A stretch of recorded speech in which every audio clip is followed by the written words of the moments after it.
As you get older, what you're going to find, there's this funny math thing that there's more people that are younger than you, right? It just kind of works that way. And as a result of that, you start to see younger people and you kind of go, I can see something in that person that I think I can help, or it reminds me of me, or I think I can add value. Or sometimes the best scenario, and you, by the way, you were a good one at this, is they cross your path and say, hey, can we talk? Or I mean, when you used to come upstairs when the kids were down in the basement and you'd come up and talk, you know, you were hungry for people to listen to and to learn from. And so sometimes you don't have to go find them, they'll find you. And then all you have to do is be ready to engage.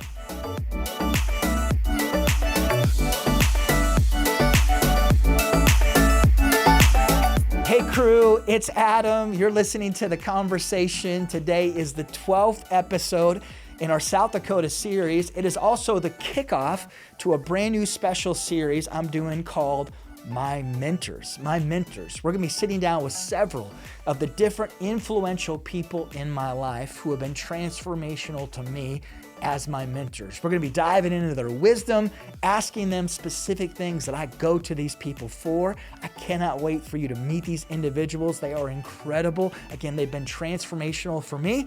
But today, though, again, it is our South Dakota series. And so to get us started, I have a random fun fact about our state. And you might know this. The state bird for South Dakota is the ringneck pheasant, which explains why South Dakota is one of the best places in the country to go and pheasant hunt. But I'm going to correct that. That's what it'll say on Google. The truth is, it is the best place in the country. It's not one of the best. It is the best place in the country to go and hunt pheasants. It's estimated that over 15,000 non-South Dakota resident hunters come to our state each and every year, which generates over $281 million for our state. Hello. And so if you haven't done so before, if you want to shoot a South Dakota pheasant, you need to get your butt here during hunting season. Shout out to Ken Costa. Ken Costa, my friend from London.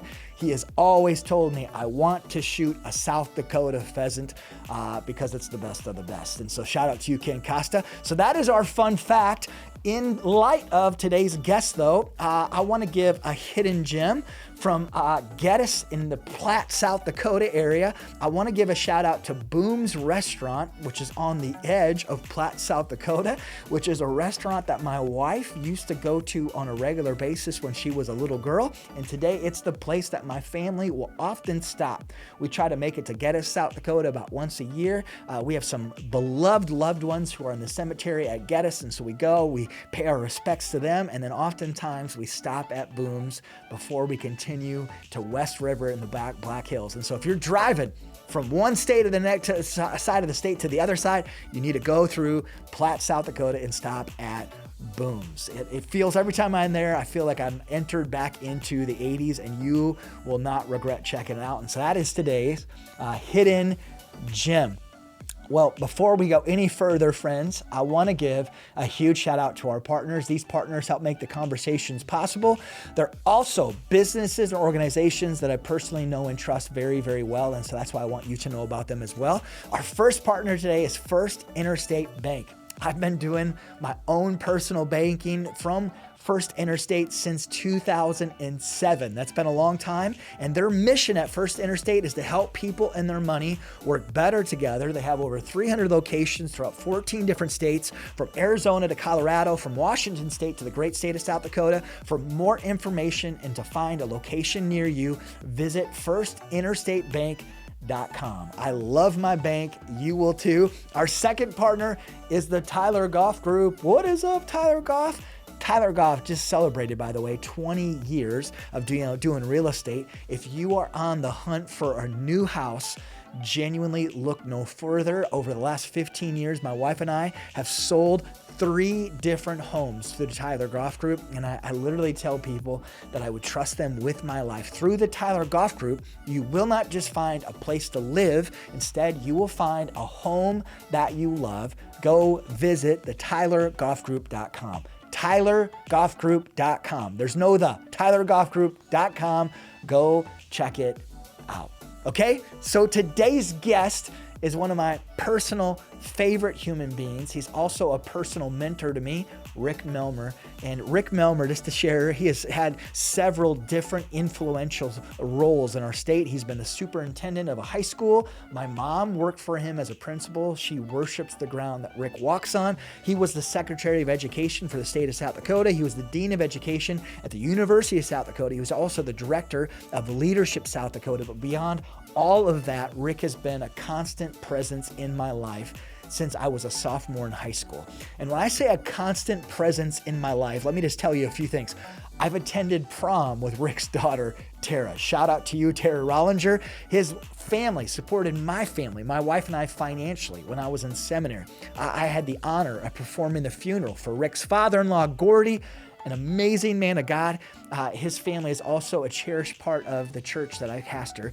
And I just love his family so much, and I love Rick so much. During our conversation, though, I asked Rick about the 3 different areas of my life where I look to him specifically as a mentor. We also talk about the mentors that Rick has had in his life and some advice from Rick on how to find a mentor yourself. On that note, as always, sit back, relax, and enjoy this conversation. So, Rick, we typically hear a person's highlight reel. Are you willing to share a current unpretty part of your life? This could be stress, jadedness, grief. Sure. Grief. Is there a current unpretty part? Yeah, unpretty part of my life is probably just this stage of life that I'm in now, where I'm kind of done with a lot of the formal work that I have been doing, and I'm now realizing I need to start scaling back, dialing back, being more present with family and people that I really love the most. And I'm finding it a bit difficult to sort of dial it back. I still have this feeling like I want to be relevant. I'm sort of listening to things like there is no finish line. So, I got to keep pushing. And yet I also know there are people that love me dearly, including my wife and others who would like to spend more time with me or like me to be more available. And so I'm in this stage right now of kind of wrestling a little bit with that. And I don't know if I would call that unpretty, but it's just one of those times when you're kind of going, I can't be in 2 places at once, and I got to start figuring some things out. Yeah. And slowly working towards what looks more like retirement. Yeah. And don't feel like you need to answer this follow-up. Do you feel like dialing back, do you have to at all because of age or physical stamina or anything like that? Or is it more the relational end of things? And how if it shares much or how have you navigated? How have you navigated? Actually, it has really nothing to do with physical stamina. I'm actually feel like more energized now than I have been in a really long time because I'm just doing things that I really enjoy all the time. In jobs like you have and I used to have, there were always parts I didn't care for very much, but I had to sort of muscle my way through them. And now I'm kind of just doing things that I really like to do almost all the time. And so that's what makes it even more difficult is that I'm really having fun and really enjoying 99% of what I do. And that's what makes it even more difficult to say I've got to pull back from something I really love. But I also know, there's other things that I need to be doing too, that the clock is ticking and I'm not going to be around forever. And our grandkids are growing up. They're just growing up. And so if we don't, get plugged in as much as we can now, before long, they won't want to be with us very much. And they want to be with us now. So, I remember a book that I think you maybe even recommended, or you pretty likely have talked to the author. The book was entitled Yes or No. Yeah. And it was a book, author's name was really long. I don't remember what his name is. Yeah, I know exactly what you're talking about. And he talked about, you have to ask the question when you're having to make a decision, who do you love? And then what do you love? And I think sometimes we put the what do we love ahead of who do we love. I want to do things I really want to do, and yet it might have a detrimental effect on who I love. Yeah. And he talked about the idea of you should always be thinking about who do you love, and then make decisions based on that first before you move to the second part, which is what do you love. And I'm wrestling with that right now. Thanks for sharing that. Even this weekend, so I'm not preaching, and I had a really cool engagement come up out of nowhere. An organization that I love, they were going to pay for all the travel, and I just said no to it earlier today. Did you really? because you. Because I'm like, I want to be home. Hudson's a senior, awesome. and so it was like kind of career version of me versus dad and husband, and wasn't an easy decision. So how did it feel? I'm grateful that I said no. Yeah. I think it would have been a really neat opportunity, which could have opened up some really cool opportunities. I said no. They immediately said, we promise we'll invite you again at some point this year. Yeah. And so that was encouraging, because I was like, this maybe is my only chance to do this. And that's a little bit of what in fact, I was listening to an Andy Stanley podcast here a while back, and he said his dad, Charles Stanley, ran to the finish line, kind of worked all the way to the end. And he made a comment to Andy one time. He said, if I sit down, I'm afraid I won't be able to get back up. In other words, the phone won't ring. Opportunities won't come if I pull out, if I go away. And I imagine you're thinking, will I get another opportunity? Yeah. Well, the Lord will provide another opportunity probably, and I hope He does. I kind of had that thought of like, Lord, I'm holding this hands open. Again, it really came kind of in the 8th hour of getting like, oh my gosh, how am I going to even ask my wife? Like, hey, those weekend plans? How about I go to Louisiana instead? Yeah. But I feel like God's been so faithful of knowing when to say yes and when to say no. So thanks for sharing that. So and Becky feels honored when you make that decision too. She does, and I'll just share. I thought she was going to say no, not a chance, and she said, well, I'd like you here, but actually you can say yes if you want to. And then I touched base again, and she actually said, because the flights were even going to be hard, it was going to be 2 nights away, and I was hoping to do it in a fly in, fly out the same day. Yeah. Well, it turned into 2 nights because of travel, and she's like, Adam, I really trust you, and she meant it too. And so I think it really was powerful for me after that huge open door for me to say, hey, I actually want to be home. You and I go way back, but when we were in Watertown, and you were in Watertown there too, and I remember talking to Roger Spar, just because I was going through a stage where I was just like busy at meetings all the time and all that sort of thing. And I was talking to him about kind of, am I doing the right thing? Not so much employment-wise, but do I have my priorities out of whack? Yeah. And my wife, Valerie, said to me one time, Rick, we're fine. We're fine. You're missing out, but we're good. You don't have to worry about, like, are we okay or not? Yeah. I just feel bad for you because you're missing out on some things here at home that, that we're getting to enjoy. And it was a great way for her to sort of send a message to me like, you don't need to do it for me. You should be doing it for you. Like, you're the one that's missing out. And it was really she didn't do it in a mean-spirited way. It was just like, I'm just telling you, this is how it is. That makes you want to stay. It's probably a reverse psychology on our wives. It kind of was a good move on her part. But at the same time, it was true. Like, I was the one that was missing out. So, yeah. That's good. That's good. So, Rick, I'm calling this series my mentor series, and this might be news for you, but I consider you a mentor of mine. I appreciate that. And I'm probably one of many, many, many people who would say the same. So, I just actually name dropped you the other day to someone, a guy, high-level leader. He's retired now, similar age. And I said to him, I've told Rick this before, that I genuinely believe your greatest time of influence is right now. Yeah, even though you may not have the titles or whatever, right. I feel like the influence. Brad Lomenick, even a friend of mine, he said, before I wanted to gather thousands, now I want to gather the tens to impact the tens of thousands. Yeah. And I feel like that's really true. So first off, just thanks for all the ways you've poured into me, all the ways you've cared for me, encouraged me, notes over the years. You did our 360 review on our strategy team. The crew decided that if we ever get really, really bad news, we want you to be the person to deliver it. Yeah. So if I ever have a physician call you to come to Sanford or Rivera, that's why. But okay, all right. Can I ask mentors that you've had in your life? Have you had them, first off, and would you be willing to share, these 2-3 people come to mind as mentors that I had, and maybe it was for a season, maybe they've passed on. Yeah. Who would that be for you? Yeah, you bet. Some of them have passed on, but in our leadership work that I do, we sometimes will ask people who's on your Mount Rushmore. Who are the 4 people that have had an influence on you? It's kind of a nice way of thinking about it. And so for me, it would be one of them would be Gordy Fosness. You know Gordy well. Bill, my former father-in-law passed away. Really a strong mentor of mine from the time that we got married. I really needed a godly man in my life to kind of show me how faith really worked from a father and a husband's perspective, and Gordy was a really good influence on me early in our marriage and really throughout our marriage.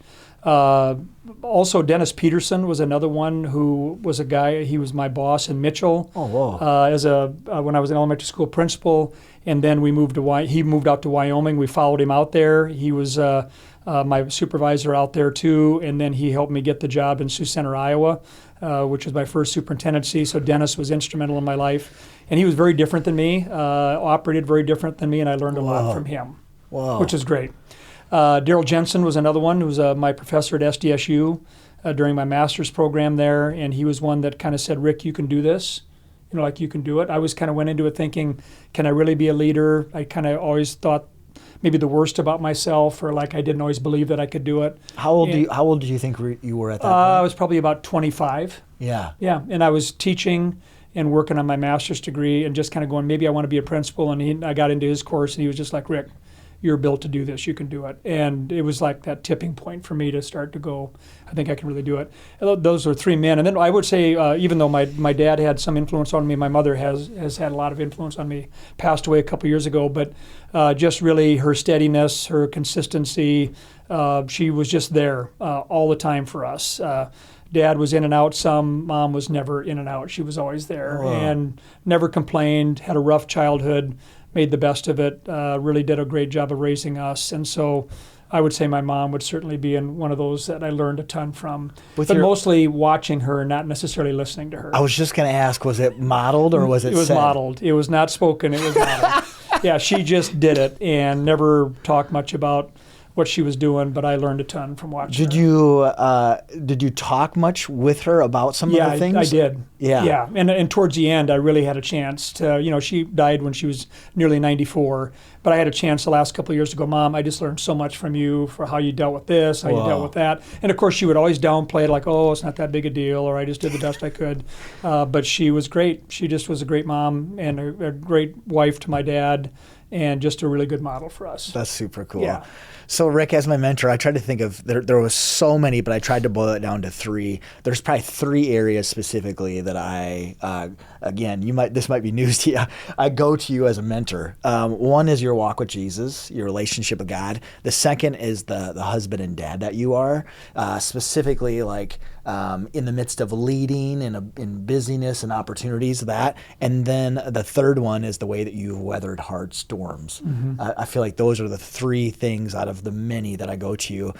So I'll come back to the walk with Jesus part later.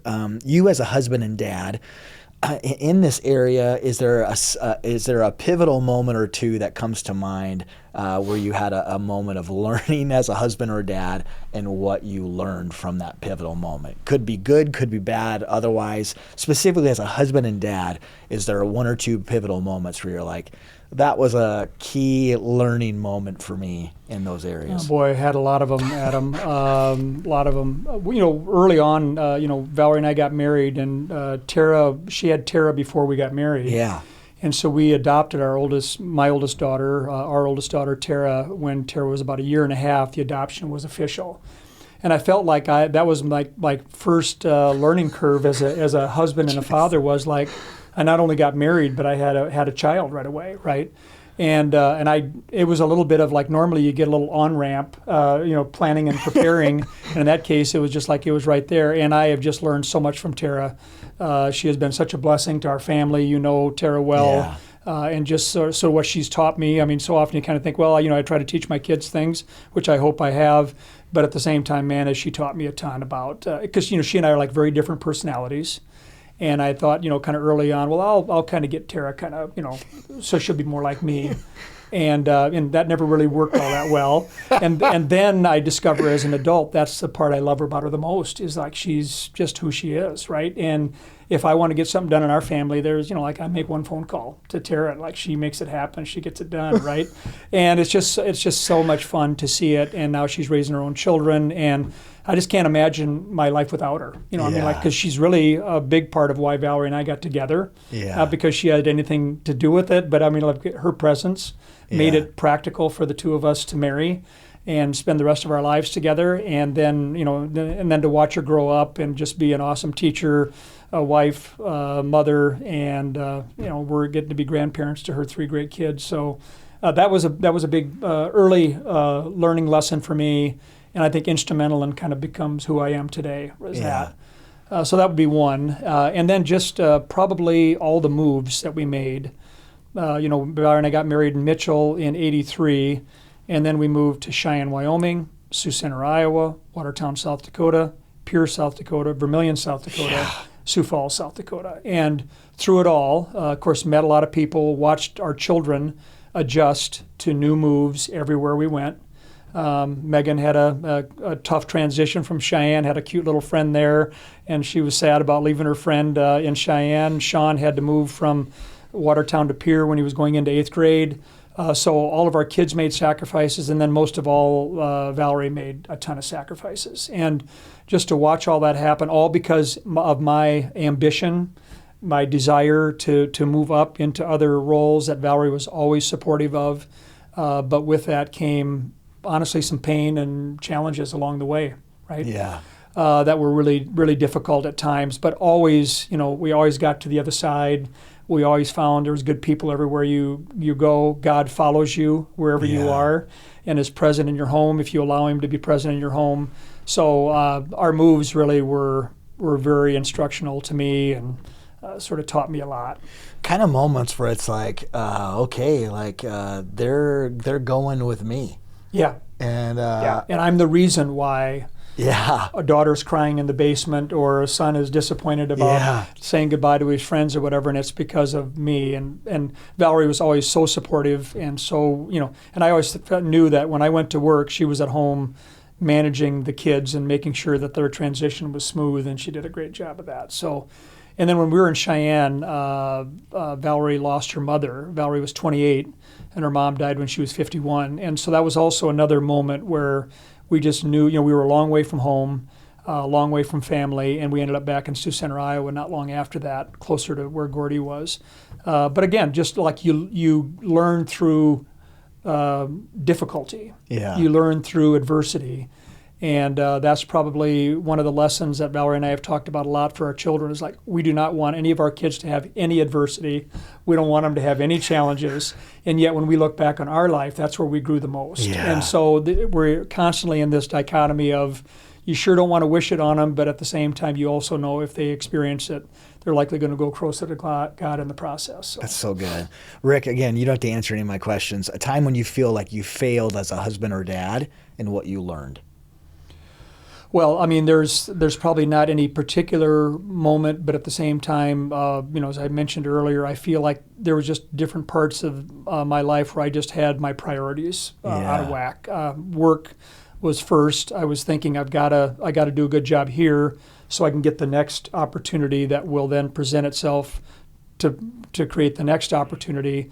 And so I know that there were times when I prioritized my work over my faith, over my family, and I have some regrets over that. I remember you giving a message a few weeks ago, Adam, like anybody that doesn't have a regret, doesn't have a soul, right? Or I mean, like you got to be able to kind of go, there's just some parts of my past that I wish I could do over, and that's probably one of them for me. Is I just wish I could do some of those things over. And then I also, they say you're going to regret more the things you didn't do than the things you did do that were wrong. Not too often do we regret actions, but you regret inactions. And for me, that's really what I probably regret the most is why wasn't I more vocal about my faith with my children when they were younger? Why wasn't I more vocal about my faith with people in my community and stuff? I mean, I think my actions reflected it, but my words didn't always, I didn't always take the time to really sort of be bold about my faith. My father-in-law, as I mentioned earlier, was very bold about his faith, and I constantly looked at that and thought, I need to be more like that, but it's just not kind of how I'm wired. And so if I have regrets, it would be more about my inaction, like why didn't I do more of some of these things instead of what I did. That's so good, and thanks for sharing all this, and just again, this mentor series. I usually don't share stuff like this, but like I feel like this is the power of being around somebody who is a mentor, is just being able to hear that and go, okay, like I'm in that right now.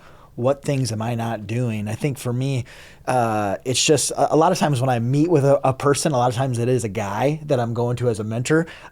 First off, they don't even know I'm considering them a mentor, but I'll come with like 2 or 3 questions. Again, I met with a guy in town I'd never connected with before earlier this week, and I just had 2 or 3 questions that I wanted to ask him, and then I just listened. And he ended up hitting 10 other questions I didn't even know I had that were so powerful. You know, he's newly retired, and he's kind of looking back at his career, and I'm like, gosh, okay, I need to write that down. So that's so good. Yeah. So another area that I've just seen, and we've talked about this when I interviewed you and Val, but just you've weathered storms. And just as you said, and that's where you learn the most. And that's why people go to people as mentors, is because they have weathered storms. I literally don't have a mentor that hasn't weathered a ton of storms. Yeah, all of them have. Right. From Jim Lake to Bob Merritt to whoever it is, they've all gone through these different things. So career-wise, you've mentioned it. You've done everything from superintendent, secretary of education, dean of USD School of Education, Leadership South Dakota. Is there a storm or two you'd be willing to share about specifically with your career and what you learned? Sure. Yeah, you bet. Well, the one that is always top of mind for me is, I left USD in 2013 and went to work on a contract basis with Mid-Central Co-op out of Platte, South Dakota, 15 miles from where I grew up.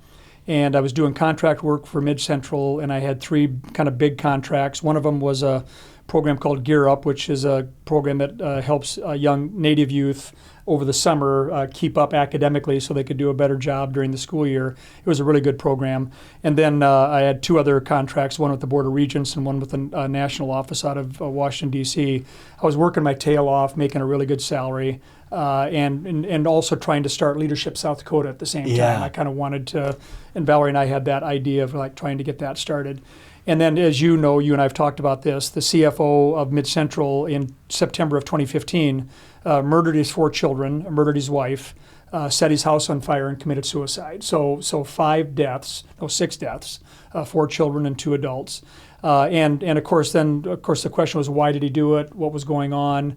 And because I had a contract with Mid-Central, and because I was former Secretary of Education, where the Gear Up contract came to Mid-Central because of my role in the office, I think there was a lot of skepticism of, was Melmer involved? What did he know? What didn't he know? And so, as you and others know that were familiar with that, for probably 6 months, I wasn't in the news every day, but it wasn't unusual 2 or 3 times a week for my name to be mentioned, picture in the newspaper about ongoing investigation, that sort of thing. And it was the lowest point in my professional career, without exception. I'd built, I thought, a pretty strong reputation as a good educator, and it all went away in a heartbeat. So even though I always knew, I didn't do anything wrong, but I still, the potential of like, did he do something wrong? Was he involved? Was the questions were being raised all around the state. Of course, I thought everybody was talking about it, when in fact there was probably a very small number of people that really were worried about it. But I have a bit of my personality is such where I'm a bit of a pleaser. Yeah. And when I saw my picture in the news, read newspaper articles questioning whether I was involved in something, there were a couple times where I just said to my wife, I don't know how this all happened. Like, how did it happen? Yeah. And one of the lowest points was I was having coffee with somebody at Starbucks. And, I was starting to try to at least go out and have a life after the brunt of this went by. And my wife called and said, Rick, the FBI just stopped by, and they're going to come back in an hour, and you're going to need to be here. And I said, okay. And, of course, I wanted to talk to the FBI. I wanted to say, you ask me any question you want, I'll tell you anything you want to know. But the idea of, like, I was always driving back to my house thinking, my wife just called me and said the FBI came to our house. And it's just one of those things where you think that only happens to other people. It doesn't happen to people like me. So it took me, Adam, a good year or two to really get to the point of going, God used that for good, and He has. It's made me more sensitive to people that are in the news. I realize that just because you're in the news doesn't mean you've done anything wrong. Yeah. And by the way, even if you have done something wrong, isn't that when people should show up? Isn't that when people should say, hey, I'm thinking about you, I'm with you, I'm supporting you? And so I've tried to be much more intentional to reach out to people that I think are struggling, and it's largely because of what happened in my life with the Gear Up situation in 2015. I just met with someone recently who's going through a totally different situation, but just said like, is it ever gonna not hurt? And I said, well, I went through a hard season now like years ago. And yet the other day, I just had this thought, and I let it go too much, and I found myself angry. And so I said, healing will come, and there will be peace and learning and growth, but there will be those moments that you'll feel for a long, long time, possibly forever. Yeah. When do you feel like in your own, and I'm only asking for someone who's gone through it or whatever, when do you feel like you began to know the sun was going to come up tomorrow? Like, was there a turning point on that end that you would say, like, I began to be hopeful again? Yeah, I mean, I think probably, the Leadership South Dakota program was running at the time that this happened. It had just been going for about a year, and I sent a note to the board just explaining to them what happened. And I was worried. My greatest fear was that the board was going to say, Rick, we're sorry, but, we're going to have to stop the program. And none of them wavered. They all said, Rick, we're with you. We believe in you. We think we're good.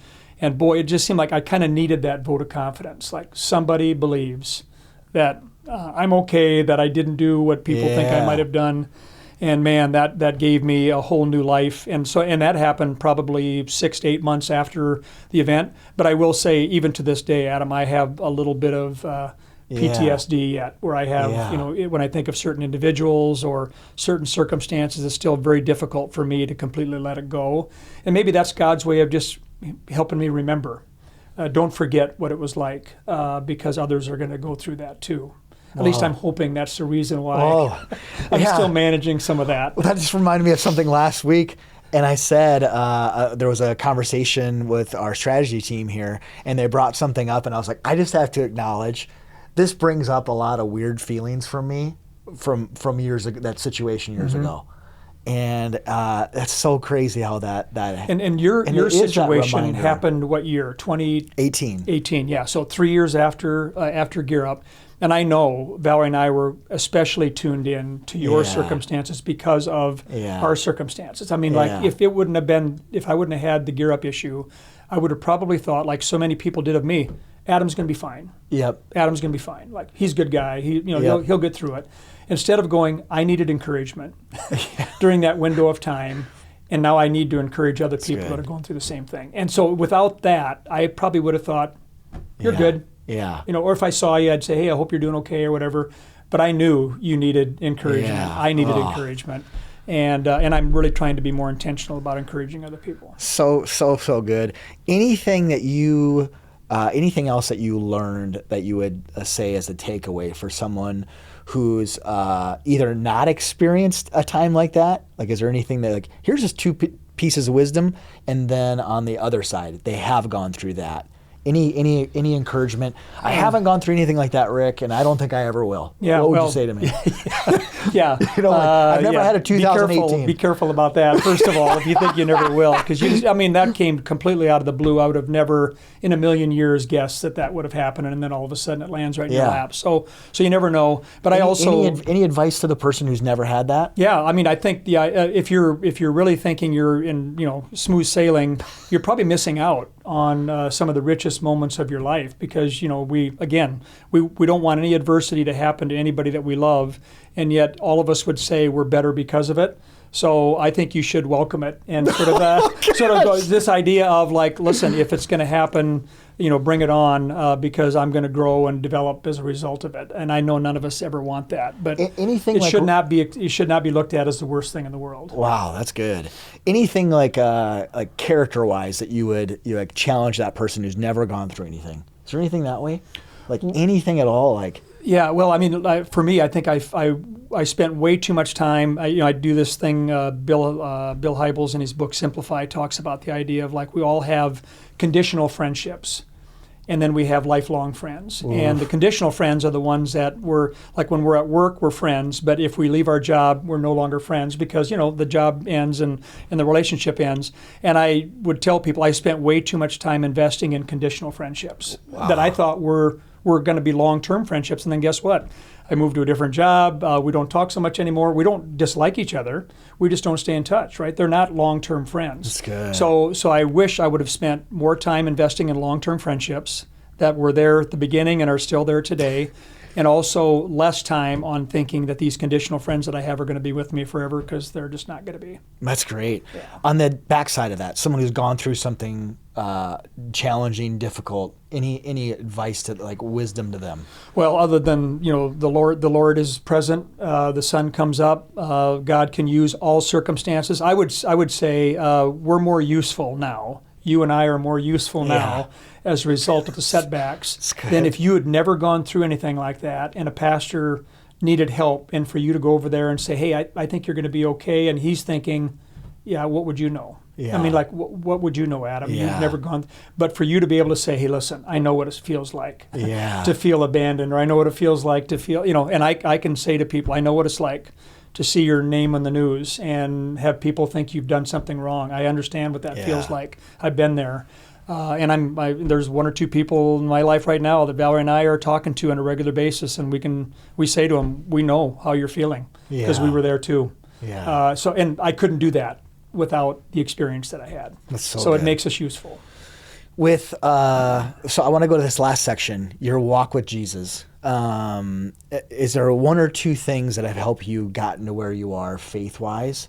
I'll start there. Yeah. I was born and raised in the Catholic Church, and really grateful for the discipline that I learned early on in my Catholic faith. But it was kind of a one-dimensional. You go to church and you show up, and then you live the rest of your life, the rest of the week. And so getting married to Valerie was a huge step in my faith. She grew up in a Christian home. She was patient with me. She didn't expect me to catch on real quickly, and I didn't all that quickly. But she was faithful, remained sort of as a good encourager for me in my walk.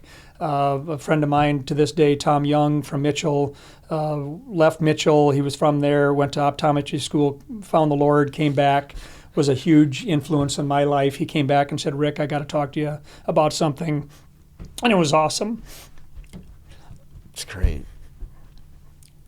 And then